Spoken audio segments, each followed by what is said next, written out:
हरमल वाठारात चलपी शिंदळकी व्यवसाय प्रकरणाच्या फाटभुंयेर मांद्रे पुलीस स्टेशनांतल्या हवालदार आनी कॉन्स्टेबलाची तडकाफडकी बदली केल्या। हवालदार राजेश शिरगांवकर आनी कॉन्स्टेबल सर्वेश मांद्रेकर हांची पणजे पुलीस स्टेशनांत बदली केल्या। पुलीस अधीक्षक हरीश मडकयकर हांणी हो आदेश जारी केल्ल्याचें कळटा।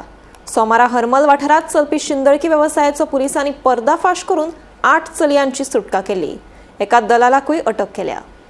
मांद्रे पोलिसांनी हरमला बिचाचेर जो वेशा व्यवसाय सुरू आशिल्लो त्या वेशा व्यवसायाचेर कारवाई करत 8 युवतींक ताब्यात घेऊन ह्या व्यवसायातल्यान तांची सुटका केल्या आणि मुखेल जो एक सूत्रधार आशिल्लो दलाल आशिल्लो तो मोकाट आसा। पण ह्या वेशा व्यवसायामध्ये जी एक महिला दलाली करताली तांकाय पोलिसांनी अटक केल्या।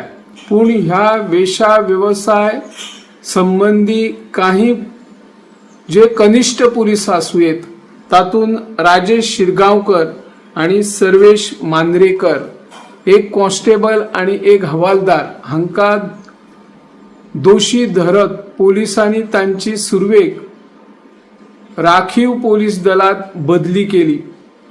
ही बदली जावच्या 24 वरां भितर तांची बदली पणजे पोलीस स्टेशनाचेर केली। ह्या बदली फाटल्यान कितें राजकारण आसुयेत असो आता प्रश्न तयार जाल्लो आसा।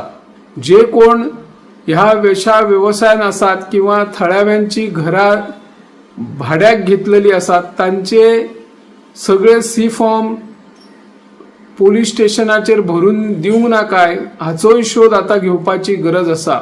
ज्या पद्धतीने पोलिसांनी कारवाई केल्या ती कारवाईचे सगळे वाठारांत स्वागत जाता। पण जे 2 पोलीस एक कॉन्स्टेबल आणि एक हवालदार तांकां दोषी धरून तांची बदली केली ते खरेच दोषी आशिल्ले काय की आणि वरिष्ठ अधिकाऱ्यांचो हातून हात आसा ताची आता सखोल चौकशी ज्या पद्धतीने आमचे मुखेलमंत्री डॉक्टर प्रमोद सावंत हे गृहमंत्री खाते सांभाळतात तांणी हाचेर लक्ष घालचो आणि खर कारवाई करपाक जाय। जे कोण दोषी आसात तांचेर कारवाई जावपाक जाय। वेगवेगळे गैरधंदे सुरू जातात ताचेरय नियंत्रण सरकारान हाडपाची अशी ह्या माध्यमांतल्यान आमी मागणी करता। हांव निवृत्ती शिरोडकर।